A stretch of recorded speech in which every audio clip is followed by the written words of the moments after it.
Hello and welcome.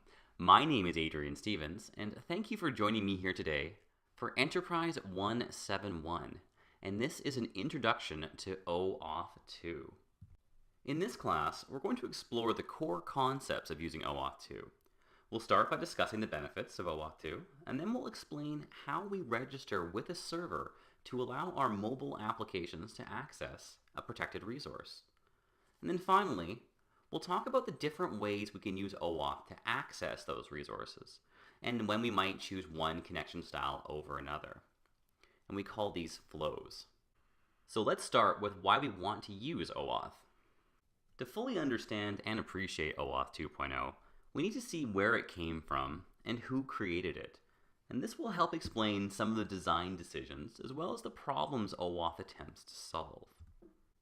An entity that manages data and allows it to be accessed online, i.e. a service provider, is responsible for securing the data it stores. Now at the same time, the service provider needs to make that data accessible to its users and any third-party applications that the users allow to access data on their behalf. Now a server using OAuth will need to verify two things during a connection request. It needs to verify the client application as well as the user, and it needs to verify both before providing access to those protected resources. And these resources are often sensitive pieces of information like profile data, photos, chat history, maybe contact details. And this means that the server should do an additional check to ensure that this user is allowed to access the data that they're requesting. So what exactly is OAuth?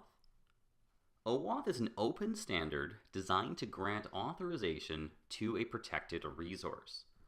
It provides a secured, delegated access to those protected resources on behalf of the resource owner. In mobile applications, the resource owner is often the user of the application. Now, this can be a gray area within the details of some service providers' licensing agreements, but in the context of OAuth, the party that places the data on the server, i.e. a user of Facebook or Google+, is the owner. Now, the owner is then able to delegate access to a third party, and for mobile applications, that third party is the application itself. This allows us, as software developers, to write applications that can do things like read profile information or post images and text to a social network, among other things. For the purposes of this class, and the follow-up class Enterprise 172, we'll be focusing on the second and latest iteration of OAuth, which is version 2.0. To understand some of the design and implementation decisions of OAuth 2.0, it helps to know its history. OAuth 2.0 was effectively designed by committee, with that committee being partially made up of members representing major technology companies such as Microsoft, Google, and Yahoo. And their primary goal was to create a secure and scalable way to access and delegate access to protected resources that are available online. This means that OAuth was not designed specifically for mobile applications. And in fact, the primary purpose of OAuth was really to grant access to websites and web applications. But as we'll see, it also works well for installed apps. It probably won't surprise you to learn that the companies that were involved in the design committee have implemented OAuth 2 to protect data stored on their servers. In fact, OAuth has become the current standard for protecting client data online, and OAuth 2 is being used by many, really almost most major social and cloud-based companies today. Most companies that use OAuth do not provide alternate methods for authentication and authorization. So if you're wondering, when would you use OAuth 2? Well, the answer is when the service provider is using OAuth 2 to protect stored data. It's likely going to be your only option. OAuth 2 provides several benefits over basic authorization, i.e. authorization using a username and password. The first is credential confidentiality. The client app, which is often written by a third party, shouldn't obtain the user's credentials. It also gives us access granularity. Our client apps don't always need full access to a user's data, and it would be nice to be able to limit access to only what the app needs to function. And access duration. A client app might only need access for a short period of time, or we may need to revoke access if the application is compromised after gaining access to the client's data. OAuth helps solve these problems, so let's look at each one in detail.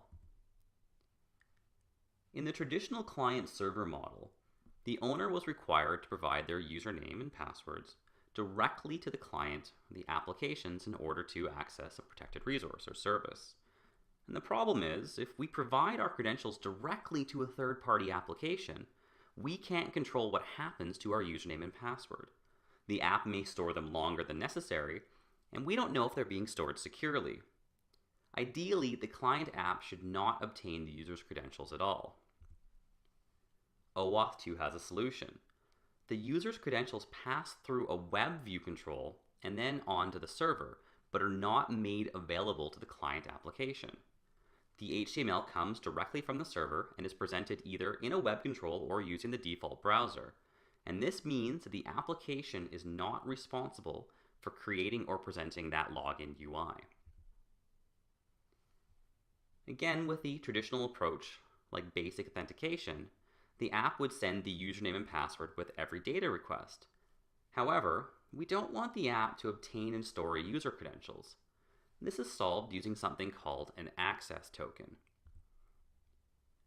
As discussed previously, the user starts by logging in via the HTML provided by the server.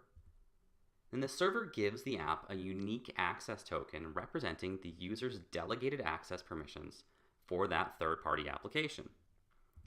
Now, when the application interacts with the service, it sends that access token along with any requests. And by using a token, the username and password are not needed and therefore not ever stored on the device or sent during requests. Now, client applications don't always need full access to our users' data, and it would be great to limit that access to only what the app needs. OAuth 2 has a solution in that it allows a client to request only the access they need. The server will tell the user what access the client app is requesting, and then the user gets to approve or decline that access. Typically, the HTML provided by the server when the user logs in will describe what data and features the application is requesting. We call this the scope. The access token then provided by the server will only be valid for accessing data as described by the scope. For example, a feature of the application may be to be able to post to the user's social feed. The application then may not need and should not have access to other data like contacts or history. If additional access is needed in the future, a new access token will need to be generated with an increased scope. And this has very important security benefits.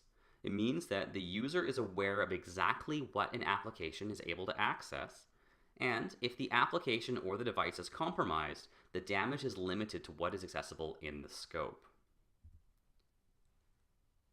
On many servers, access tokens have a limited lifespan, in that they expire after a set amount of time. Now, not all access tokens in the OAuth world expire, and the lifetime of access tokens does vary from server to server. However, 1 hour seems to be a fairly common value for token lifetime. Now, once the token has expired, the server will reject any further requests to access protected data using that token.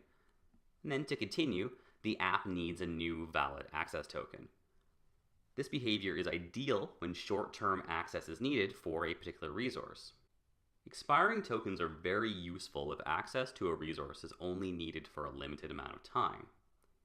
However, we don't always want the user to re-enter their credentials every time an access token expires. In these situations, we use another type of token called a refresh token. A refresh token is sometimes provided with the first access token when the user logs in. When the current access token expires, the refresh token can be sent to obtain a new access token without additional user interaction. In fact, This process is completely transparent to the user. Now note, not all servers provide refresh tokens, and some servers will only provide refresh tokens under specific circumstances, and we'll explore those later on. Now, we don't like to think about this, but it is possible that our client application may become compromised after getting access to a client's data. Now, OAuth 2 does have a solution. The server can revoke a client's app access at any time. The way servers implement this idea can vary. Some may immediately cancel access tokens, while others will cancel the refresh token. Now, expiring tokens provide an important security benefit in this case. If a device is lost or the user revokes access for a particular application, it will not be possible to obtain a new access token unless the user logs in again. And this has a couple of benefits. The most obvious is to prevent access to sensitive information if the device or application is known to be compromised. But in comparison to basic authentication, a user can block an application from accessing their data without needing to reset their username and password. Now that we understand the purpose and benefits of OAuth, let's see how we can set up OAuth for use within our applications. So to use OAuth with a particular service, typically an application must be registered with that service. This requires the developer to provide some OAuth-specific details, and the server will provide some IDs that we'll need as developers to use within the application itself. One of the most important reasons we register an application is so that the server can identify which application is accessing that protected data. And when the application requests the initial login HTML, it sends the identifier to the server. If the server doesn't recognize the client application's ID, it will reject the request. It also allows the server to present the application and company name back to the user when presenting that login HTML, so the user is aware and confident that they are authorizing the correct client application. When we register our application, we provide several pieces of information to the server. We'll set the application's name and the company name. We'll also select a Redirection Endpoint URI. Now, this is the URI that will eventually receive the access token that we'll use to communicate with the resource server. And when our application is registered, the server will generate two values that we can use to identify our application: the client ID and the client secret. Once an application is registered, the service will provide that unique client identifier. This ID must be sent when requesting the access token. The client ID is unique, but is not meant to be secret and therefore is safe to store within your application's source code. Now note that different services use different terminology for the client identifier. You may see terms like app key, app ID, consumer key, or other minor variations, and these all mean the same thing. The server generates another ID known as the client secret. Now ideally, as the name suggests, you would keep the client secret a secret. However, it's considered acceptable practice to embed the client secret within your source code. Now, because the application executable on a mobile device could potentially be exposed to an attacker, embedding your client secret means it's no longer considered to be a secret. Now, why would we do this? Well, including the client secret can give your app more power. For example, most servers require you to include the client secret when you obtain and use a refresh token. This, of course, can be convenient for the user. On the other hand, if the data being accessed is highly sensitive, you may want to avoid refresh and instead require that the user log in again. In this case, you would not need to include the client secret in your source. This is a trade-off between data security and user convenience. Now, like other OAuth terms, some servers use different terminology for the client secret. You might see app secret or consumer secret or other variations. And again, these all mean the same thing. When registering an application, we need to provide something called a redirection endpoint. Now, intuitively, you can think of this as the way that the server informs your app that the user has finished logging in using the server's HTML. When your app sees that the browser is being sent to the redirection endpoint, it knows that it's time to grab the access token, take down the browser window, and display its own UI. Now, this endpoint is very important for websites using OAuth, as it allows them to capture the access token, but it's still required for other types of clients, such as our mobile applications. And the clients include the redirection endpoint in their access token request, and the server will compare it against the registered value, and it will reject the request if the values don't match. This helps prevent forgery. So once a user has entered their credentials to log in, the HTML will be redirected to the developer-provided endpoint. When the server redirects, it includes the access token. This means it's important to use a known and safe URI for the redirect. And again, the redirection endpoint is known by other names. The most common terms are callback URI and redirect URI. The redirection endpoint must be an absolute URI, and it cannot have a fragment, i.e. it can't have a fragment ID number as part of the URI. And you can see several examples on the slide here. These include non-functional URIs, we have HTTP localhost, and a real web URL.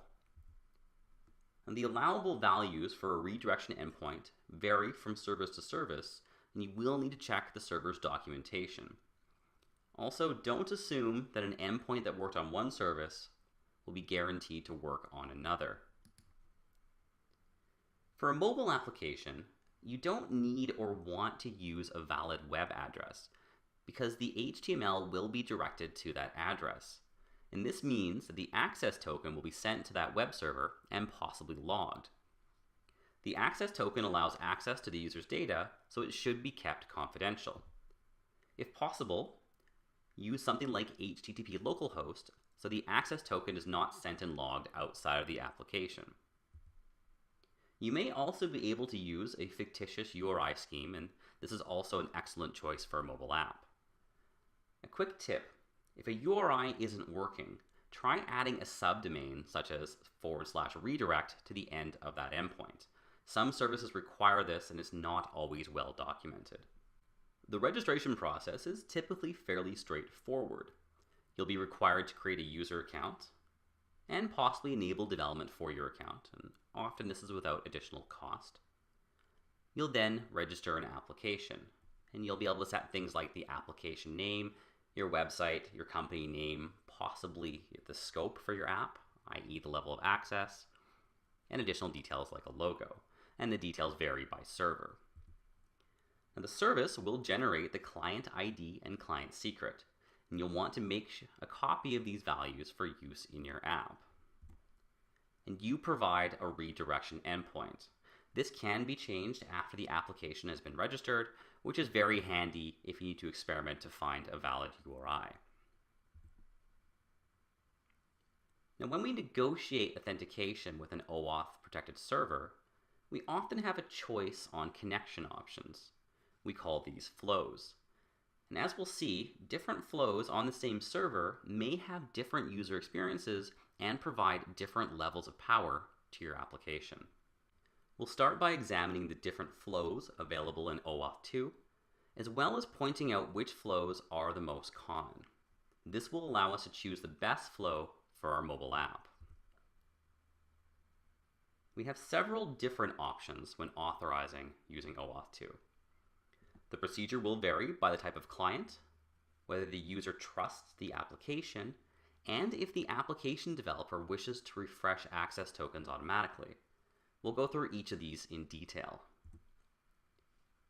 And when discussing OAuth, it's important to understand the terminology.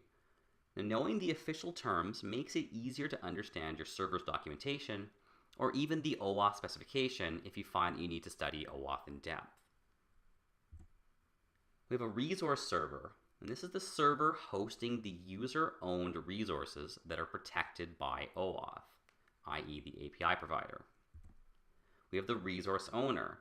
This is the user of the application, but also the owner of the data on the resource server. Now, this one is often confused. We have the client. And the client is the application making the API requests, often acting on behalf of the user.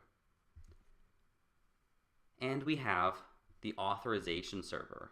And this is what gets consent from the resource owner and issues the access tokens. Now the two servers, the authorization and resource, can be hosted together or separately, and this is an implementation detail that's generally transparent to the client app and not really significant to us as developers.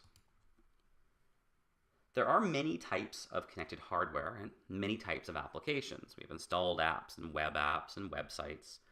And in the context of OAuth 2, we group these into two categories: public clients and confidential clients. Now think about where the code is running, and most importantly, is the hardware that the application is running on under your control? Let's start with an installed application. As an application developer, are you 100% confident that your application binary is securely stored and protected? How about a device running on an open source OS? How about some of those ultra low cost tablets we see these days? How about if a user is using a jailbroken device? So we consider installed applications to be running on public clients, because that application binary could be potentially visible to the public, or more importantly, to an attacker. And client-side JavaScript also falls into this category because the code is visible to an attacker. Now, think about an application running directly on a web server owned by a trusted party. Perhaps the same party that owns the service hosting our protected data. Can we consider that app secure? Generally, the answer is yes, and this we consider a confidential client.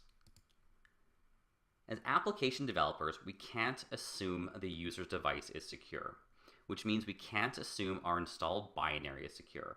We should assume that an attacker can access the binary and any data compiled into that application. From the user perspective, when you're running an installed application, do you have full confidence in the application developer to safely store your credentials? Often we trust first-party applications, for example, using the official Facebook application. But we have less trust, and as users we probably should have less trust, in smaller development companies, especially companies we're not familiar with. We don't want a developer that we don't highly trust obtaining and storing our username and passwords that grant access to sensitive data. Now, not all OAuth flows allow us to get a refresh token, and this can make a big difference in user satisfaction. Users may not want to re-enter their passwords every time they use your application. Most access tokens expire after an hour or so, and that means the user might need to re-enter their credentials multiple times in a single session with your application. And again, this is a trade-off of security versus convenience. If a refresh token is used, then the application has access to the protected data with no further user consent until access is revoked. When running on a mobile device, we can no longer be sure that the user of the application is the owner of the data. This can still be a reasonable option for apps that only deal with data that is not considered sensitive. But as developers, we need to keep this in mind. So what exactly is an OAuth flow?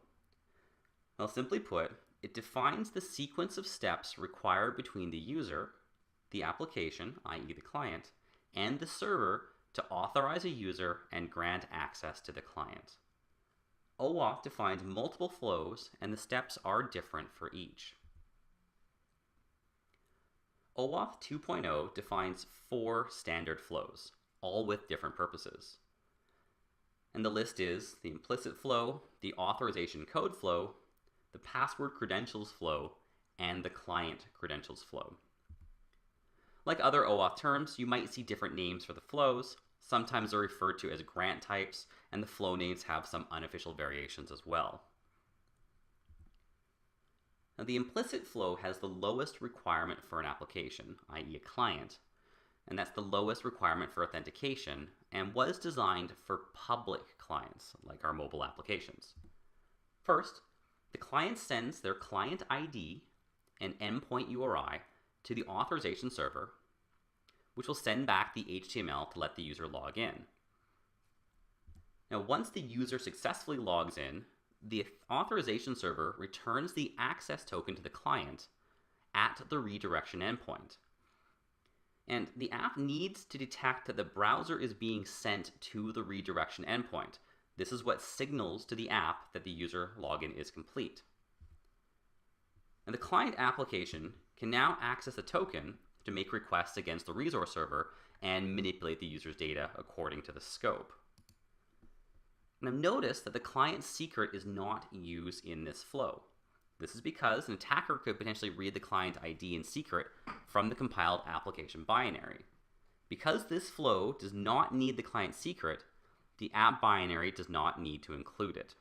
In general, the access tokens provided by the implicit flow are short-lived, and the implicit flow typically does not provide a refresh token. This means that the user will likely need to log in every time they use the client. And this, of course, is for the protection of the owner's data. Now, as we can see, the implicit flow has a fairly low requirement for client authorization. It just sends the client ID and the redirection endpoint to the authorization server. But with the short lifespan and the inability to refresh the token without user interaction, makes the tokens provided by the implicit flow relatively low-powered compared to other flows. The implicit flow is considered the safest choice for public clients. Again, this includes our mobile applications. It's also an excellent choice when single-use or short-term access to a resource is needed. For example, an app that retrieves profile information from a social network. This data is fairly static and would not require perpetual access or constant updates.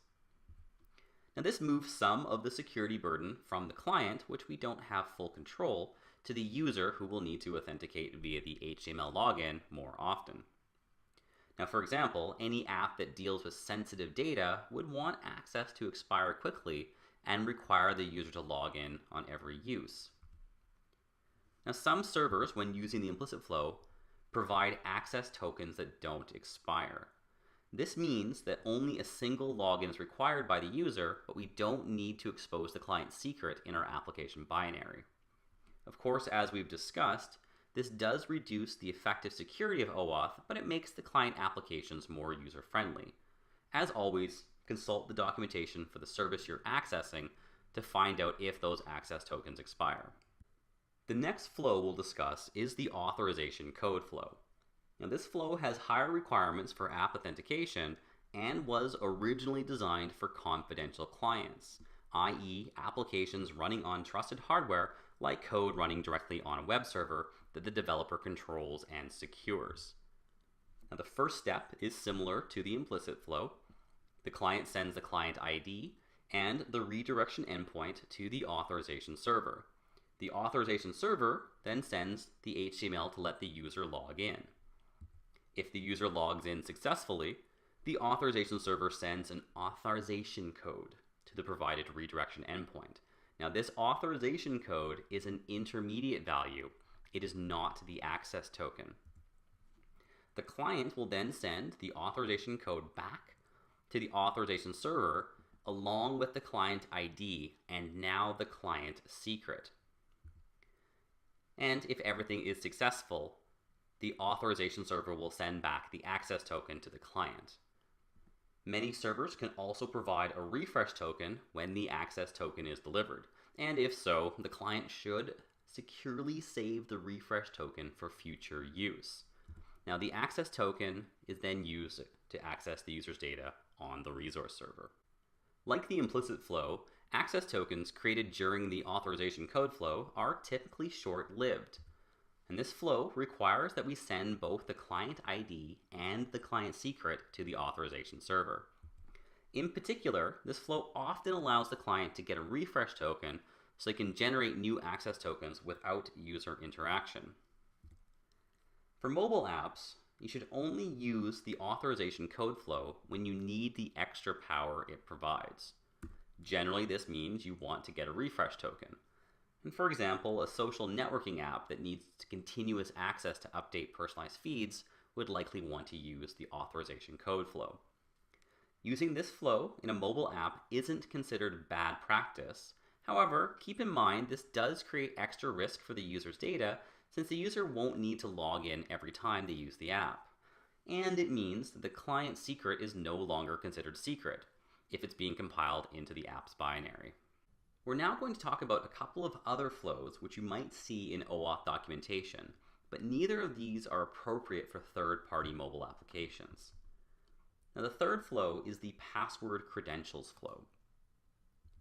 And in this flow, the client application collects the user's credentials directly and then sends them to the authorization server instead of using the login HTML. If the authorization server accepts the credentials, an access token is sent to the redirection endpoint, and the client will then collect and use the access token just as in the previous flows.